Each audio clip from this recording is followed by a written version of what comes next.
गौरी पुत्र गणेश भगवान की जय। श्री लक्ष्मी नारायण भगवान की जय। श्री उमापति शंकर भगवान की जय।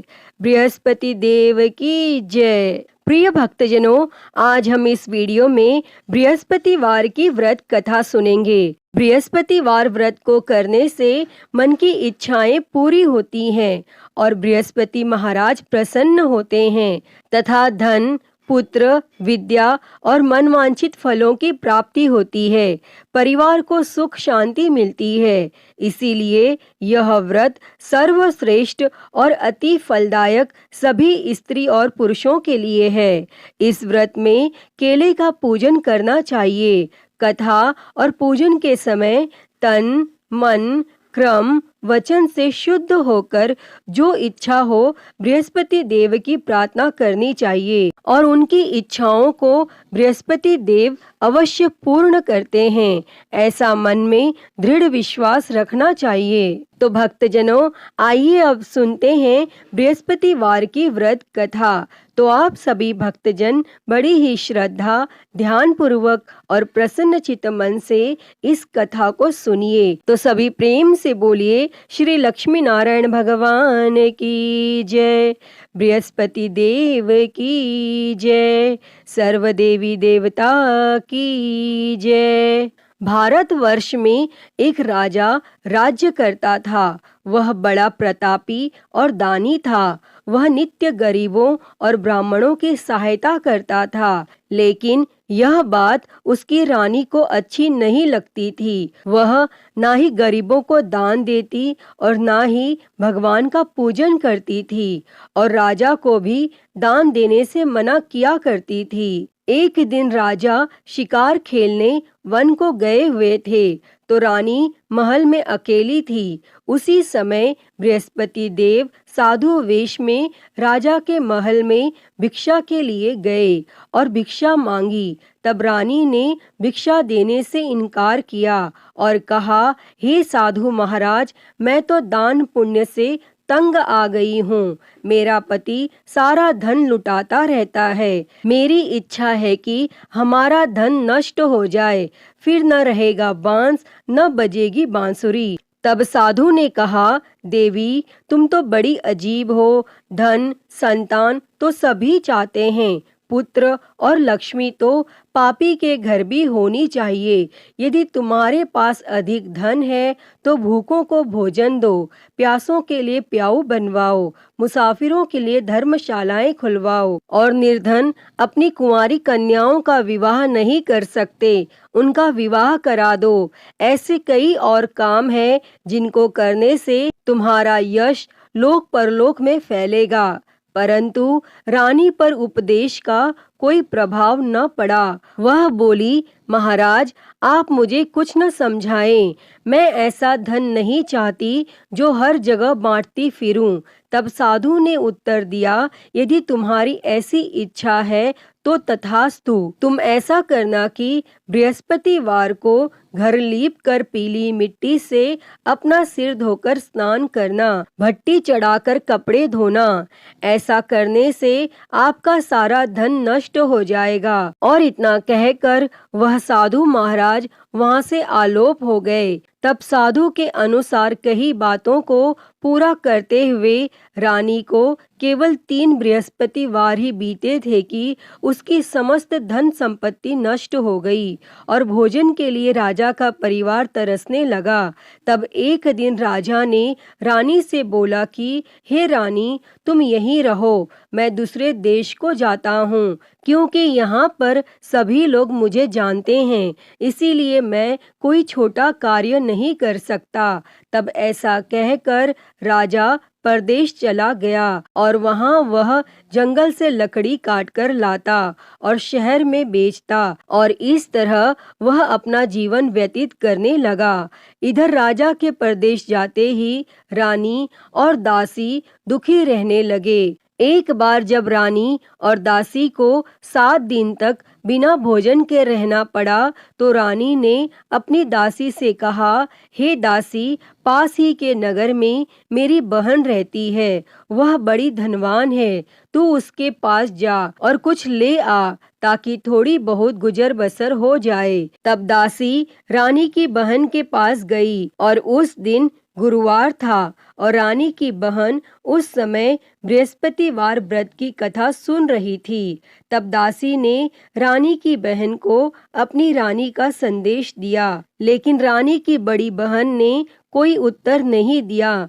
और जब दासी को रानी की बहन से कोई उत्तर नहीं मिला तो वह बहुत दुखी हुई और उसे क्रोध भी आया और दासी ने वापस आकर रानी को सारी बात बता दी। तब सुनकर रानी ने अपने भाग्य को कोसा और उधर रानी की बहन ने सोचा कि मेरी बहन की दासी आई थी, परंतु मैं उससे नहीं बोली और इससे वह बहुत दुखी हुई होगी। और वह कथा सुनकर और पूजन समाप्त करके अपनी बहन के घर आई और कहने लगी, मैं बृहस्पतिवार का व्रत कर रही थी, तुम्हारी दासी मेरे घर आई थी, परंतु जब तक कथा होती है तब तक न तो उठते हैं और न ही बोलते हैं, इसीलिए मैं नहीं बोली। कहो दासी क्यों गई थी? तब रानी बोली, बहन तुमसे क्या छिपाऊं, हमारे घर में खाने तक को अनाज नहीं था। और ऐसा कहते कहते रानी की आंखें भर आई। उसने दासी समेत पिछले 7 दिनों में भूखे रहने तक की बात अपनी बहन को विस्तार पूर्वक सुना दी।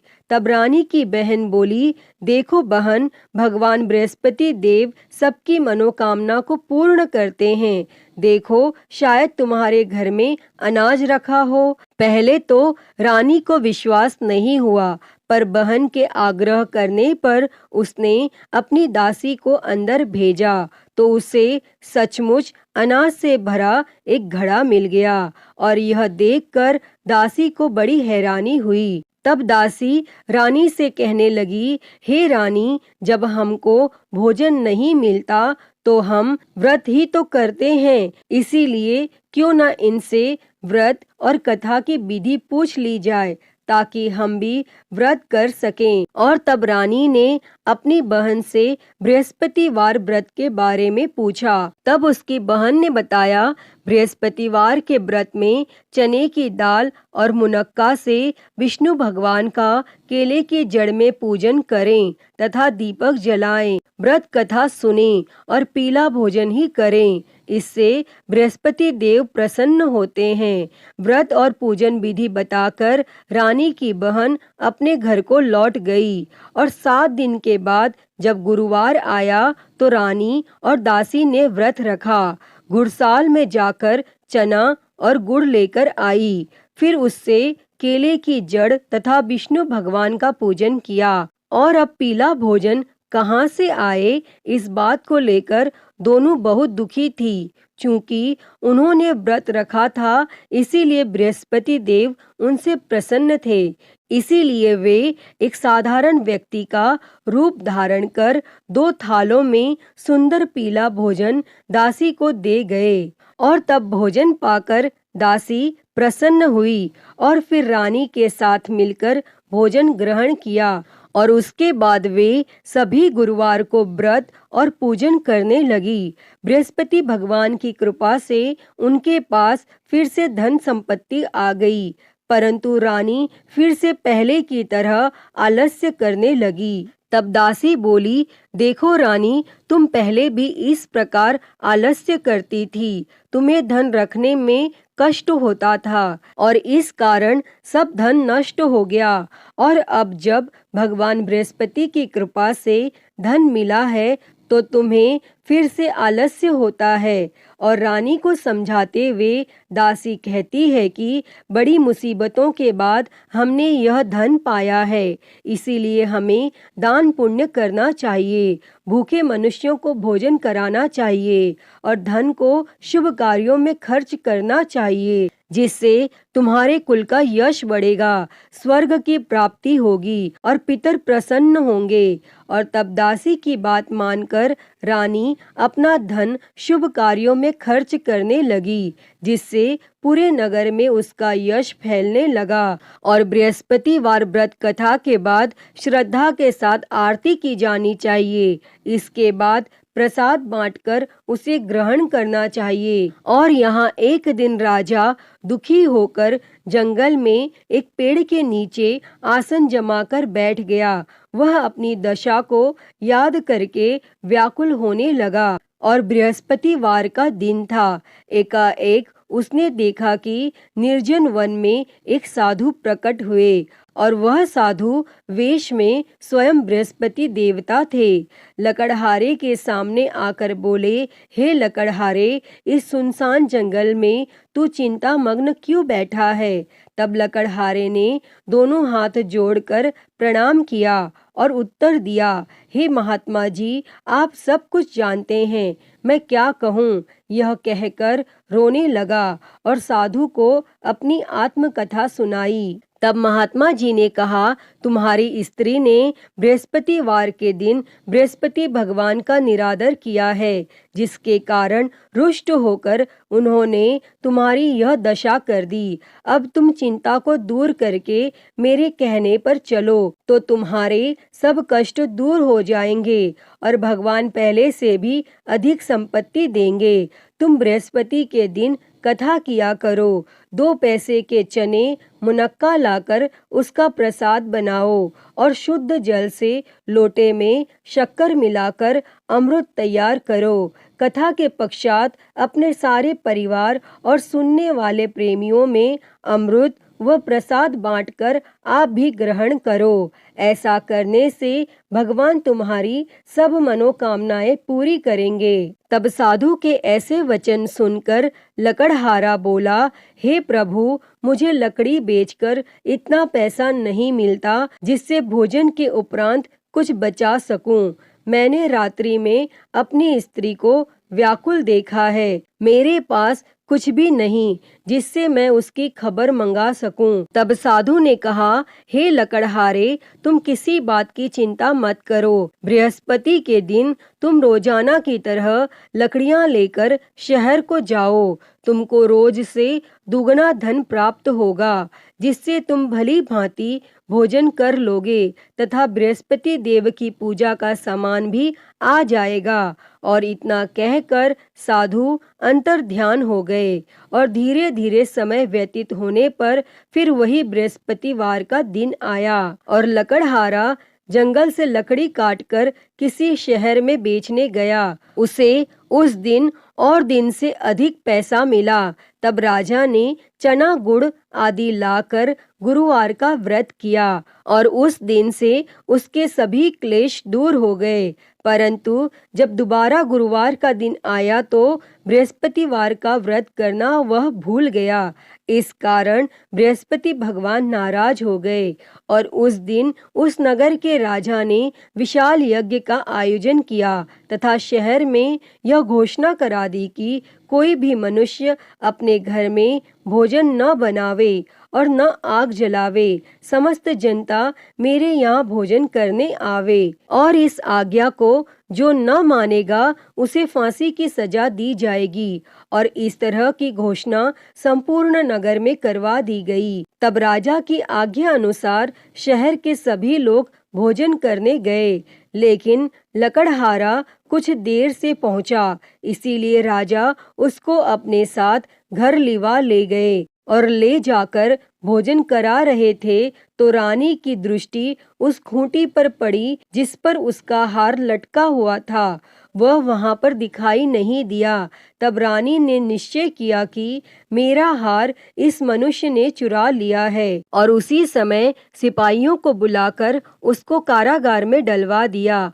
और जब लकड़हारा कारागार में पड़ गया और वह बहुत दुखी होकर विचार करने लगा कि न जाने कौन से पूर्व जन्म के कर्म से मुझे यह दुख प्राप्त हुआ है, और वह उसी साधु को याद करने लगा जो कि जंगल में मिले थे। तब उसी समय तत्काल बृहस्पति देव साधु के रूप में प्रकट हुए और उसकी दशा को देखकर कहने लगे, अरे मूर्ख, तूने बृहस्पति देव की कथा नहीं करी, इस कारण तुझे दुख प्राप्त हुआ है। अब चिंता मत कर, बृहस्पतिवार के दिन कारागार के दरवाजे पर 4 पैसे पड़े मिलेंगे, उनसे तू बृहस्पति देव की पूजा करना और तेरे सभी कष्ट दूर हो जाएंगे। तब बृहस्पतिवार के दिन उसे 4 पैसे मिले। लकड़हारे ने कथा कही और उसी रात्रि को बृहस्पति देव ने उस नगर के राजा को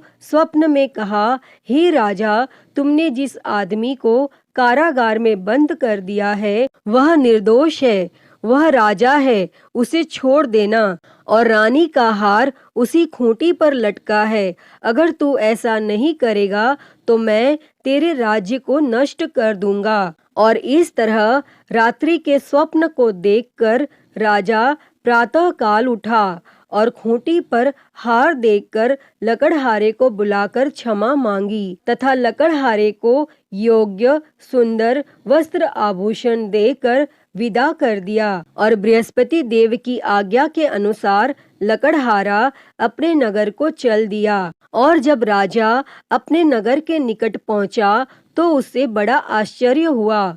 नगर में पहले से अधिक बाग, तालाब, कुएं तथा बहुत सी धर्मशाला, मंदिर आदि बन गई हैं। तब राजा ने पूछा, यह किसका बाग और धर्मशाला है? तब नगर के सब लोग कहने लगे, यह सब रानी और बांदी के हैं। तो राजा को आश्चर्य हुआ और गुस्सा भी आया। और जब रानी ने यह खबर सुनी कि राजा आ रहे हैं तो रानी ने बांदी से कहा कि हे दासी, देख राजा हमको कितनी बुरी हालत में छोड़ गए थे और हमारी ऐसी हालत देखकर वह लौट न जाए, इसीलिए तू दरवाजे पर खड़ी हो जा।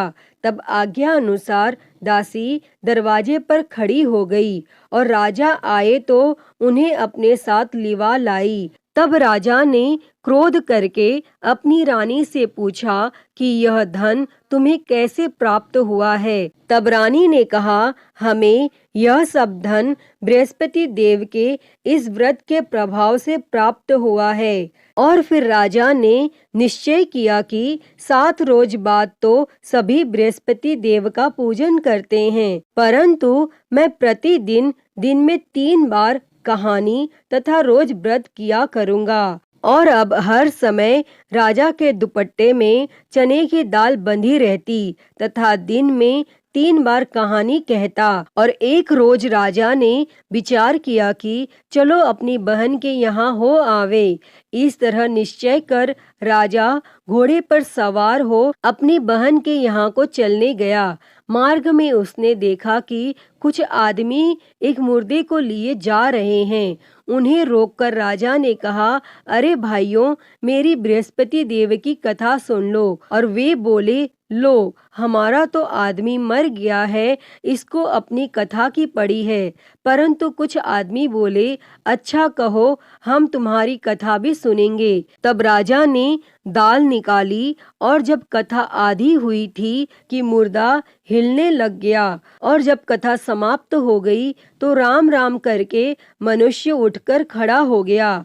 और आगे मार्ग में उसे एक किसान खेत में हल चलाता मिला। तब राजा ने उसे देखकर उससे बोले, अरे भैया, तुम मेरी बृहस्पतिवार की कथा सुन लो। तब किसान बोला, जब तक मैं तेरी कथा सुनूंगा तब तक 4 हरिया जोत लूंगा। जा अपनी कथा किसी और को सुना। इस तरह राजा आगे चलने लगा और राजा के हटते ही बैल पछाड़ खाकर गिर गया तथा किसान के पेट में बड़ी जोर का दर्द होने लगा। और उस समय उसकी माँ रोटी लेकर आई।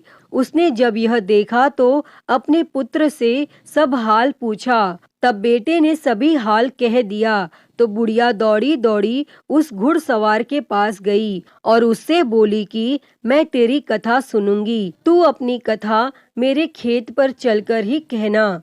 तब राजा ने बुढ़िया के खेत पर जाकर कथा कही और जिसके सुनते ही वह बैल उठ खड़ा हुआ तथा किसान के पेट का दर्द भी बंद हो गया। और राजा अपनी बहन के घर पहुंचा और बहन ने भाई की खूब मेहमानी की। दूसरे रोज प्रातः काल राजा जगा तो वह देखने लगा कि सब लोग भोजन कर रहे हैं। तब राजा ने अपनी बहन से कहा, ऐसा कोई मनुष्य है जिसने भोजन नहीं किया हो, मेरी बृहस्पतिवार की कथा सुन ले। तब बहन बोली, हे भैया, यह देश ऐसा ही है कि पहले यहाँ लोग भोजन करते हैं, बाद में अन्य काम करते हैं। अगर कोई पड़ोस में हो तो देख आऊं। और वह ऐसा कहकर देखने चली गई, परंतु उसे कोई ऐसा व्यक्ति नहीं मिला जिसने भोजन न किया हो। अतः वह एक कुम्हार के घर गई जिसका लड़का बीमार था। उसे मालूम हुआ कि उनके यहाँ 3 रोज से किसी ने भोजन नहीं किया है।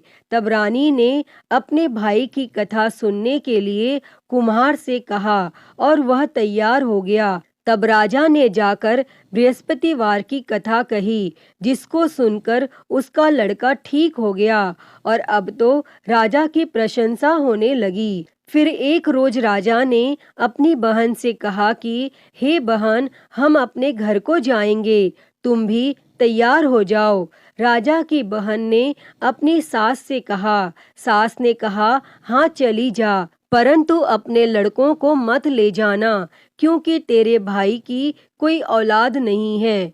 और बहन ने अपने भैया से कहा, हे भैया, मैं तो चलूंगी, पर कोई बालक नहीं जाएगा। तब राजा बोला, जब कोई बालक नहीं चलेगा तब तुम भी क्या करोगी? और बड़े दुखी मन से राजा अपने नगर को लौट आया। और राजा ने अपनी रानी से कहा, हम निर्वंशी है, हमारा मुंह देखने का धर्म नहीं है, और फिर कुछ भोजन आदि भी नहीं किया।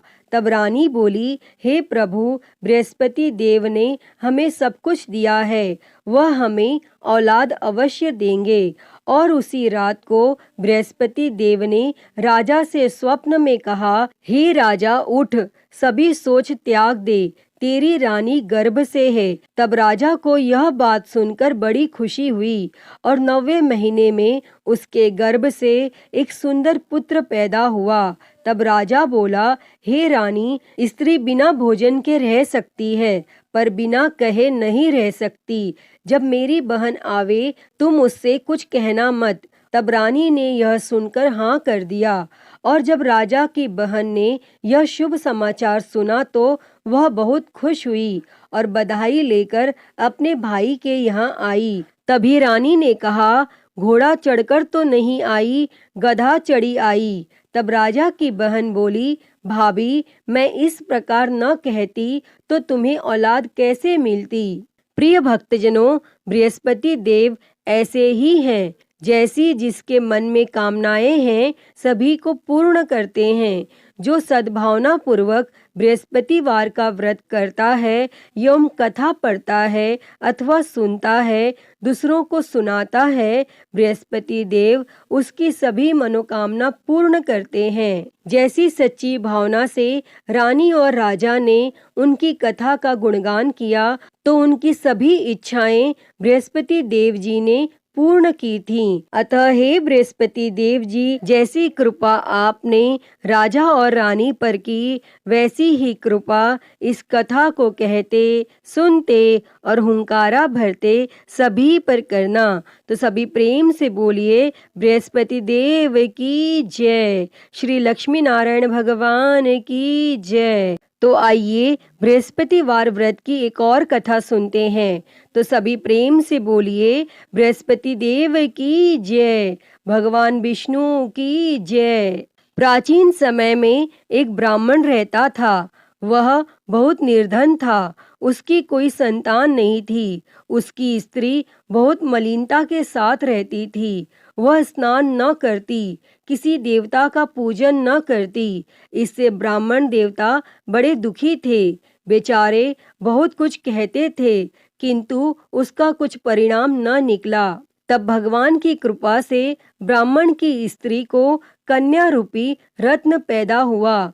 कन्या बड़ी होने पर प्रातः स्नान करके विष्णु भगवान का जाप व बृहस्पतिवार का व्रत करने लगी और अपने पूजन पाठ को समाप्त करके विद्यालय जाती तो अपनी मुट्ठी में जौ भर के ले जाती और पाठशाला के मार्ग में डालती जाती। तब ये जौ स्वर्ण के हो जाते और लौटते समय वह उनको बीन कर घर ले आती थी। और एक दिन वह बालिका सूप में उस सोने के जौ को फटक कर साफ कर रही थी। तब उसके पिता ने देख लिया और कहा, हे बेटी, सोने के जौ के लिए सोने का सूप होना चाहिए। तब दूसरे दिन बृहस्पतिवार था और इस कन्या ने व्रत रखा और बृहस्पति देव से प्रार्थना करके कहा, मैंने आपकी पूजा सच्चे मन से की हो तो मेरे लिए सोने का सूप दे दो। तब बृहस्पति देव ने उसकी प्रार्थना स्वीकार कर ली। तब रोजाना की तरह वह कन्या जौ फैलाती हुई जाने लगी और जब लौटकर जौ बीन रही थी तो बृहस्पति देव की कृपा से सोने का सूप मिला और उसे वह घर ले आई और उसमें जौ साफ करने लगी। परंतु उसकी माँ का वही ढंग रहा। एक दिन की बात है कि वह कन्या सोने के सूप में जौ साफ कर रही थी और उस समय उस शहर का राजपुत्र वहां से होकर निकला और इस कन्या के रूप और कार्य को देखकर मोहित हो गया तथा अपने घर आकर भोजन तथा जल त्याग कर उदास होकर लेट गया। और जब राजा को इस बात का पता लगा तो अपने प्रधानमंत्री के साथ उसके पास गए और बोले, हे बेटा, तुम्हें किस बात का कष्ट है? किसी ने अपमान किया है अथवा और कोई कारण हो सो कहो, मैं वही कार्य करूँगा जिससे तुम्हें प्रसन्नता होगी। और तब अपने पिता की राजकुमार ने बातें सुनी तो वह बोला, मुझे आपकी कृपा से किसी बात का दुख नहीं है, किसी ने मेरा अपमान नहीं किया है, परंतु मैं उस लड़की से विवाह करना चाहता हूँ जो सोने के सूप में जौ साफ कर रही थी। और यह सुनकर राजा आश्चर्य में पड़ा और बोला, हे बेटा, इस तरह की कन्या का पता तुम ही लगाओ, मैं उसके साथ तेरा विवाह अवश्य ही करवा दूंगा। तब राजकुमार ने उस लड़की के घर का पता बतलाया और तब मंत्री उस लड़की के घर गए और ब्राह्मण देवता को सभी हाल बतलाया। तब ब्राह्मण देवता राजकुमार के साथ अपनी कन्या का विवाह करने के लिए तैयार हो गए तथा विधि विधान के अनुसार ब्राह्मण की कन्या का विवाह राजकुमार के साथ हो गया। और कन्या के घर से जाते ही पहले की भांति उस ब्राह्मण देवता के घर में गरीबी का निवास हो गया। और एक दिन दुखी होकर ब्राह्मण देवता अपनी पुत्री के पास गए। तब बेटी ने पिता की दुखी अवस्था को देखा और अपनी माँ का हाल पूछा। तब ब्राह्मण ने सभी हाल कहा। तब कन्या ने बहुत सा धन देकर अपने पिता को विदा कर दिया और इस तरह ब्राह्मण का कुछ समय सुखपूर्वक व्यतीत हुआ। परंतु कुछ दिन बाद फिर वही हाल हो गया। ब्राह्मण फिर अपनी कन्या के यहाँ गया और सारा हाल कहा तो लड़की बोली, हे पिताजी, आप माताजी को यहाँ लिवा लाओ, मैं उसे विधि बता दूंगी जिससे गरीबी दूर हो जाएगी। तब वह ब्राह्मण देवता अपनी स्त्री को साथ लेकर पहुँचे तो वह कन्या अपनी माँ को समझाने लगी, हे माँ, तुम प्रातः काल प्रथम स्नान आदि करके विष्णु भगवान का पूजन करो तो सब दरिद्रता दूर हो जाएगी। परंतु उसकी माँ ने एक भी बात नहीं मानी और प्रातः काल उठकर अपनी पुत्री के बच्चों की जूठन को खा लिया। इससे उसकी पुत्री को भी बहुत गुस्सा आया और एक रात को कोठरी से सभी सामान निकाल दिया और अपनी माँ को उसमें बंद कर दिया और प्रातः काल उसे निकाला तथा स्नान आदि करा के पाठ करवाया तो उसकी माँ की बुद्धि ठीक हो गई और फिर वह प्रत्येक बृहस्पतिवार को व्रत रखने लगी। इस व्रत के प्रभाव से उसके माँ बाप बहुत ही धनवान और पुत्रवान हो गए और बृहस्पति जी के प्रभाव से इस लोक के सुख भोग कर स्वर्ग को प्राप्त हुए। अतः हे बृहस्पति देव जी, जैसी कृपा आपने ब्राह्मण पुत्री पर की, वैसी ही कृपा इस कथा को कहते, सुनते और हुंकारा भरते सभी पर करना। सभी के जीवन से दरिद्रता दूर कर सभी के जीवन में धन संपत्ति और सुख समृद्धि देना। तो सभी प्रेम से बोलिए बृहस्पति देव की जय, श्री लक्ष्मी नारायण भगवान की जय। प्रिय भक्तजनों, तो मैं उम्मीद करती हूँ कि आपको आज की ये कथा पसंद आई होगी और अगर वीडियो अच्छी लगी हो तो इसे लाइक करें, ज़्यादा से ज़्यादा शेयर करें और कमेंट बॉक्स में बृहस्पति देव जी की जय लिखना ना भूलें और हरिहर भक्ति चैनल को सब्सक्राइब कर नोटिफिकेशन बेल को ज़रूर ऑन कर लें। हर हर महादेव। धन्यवाद।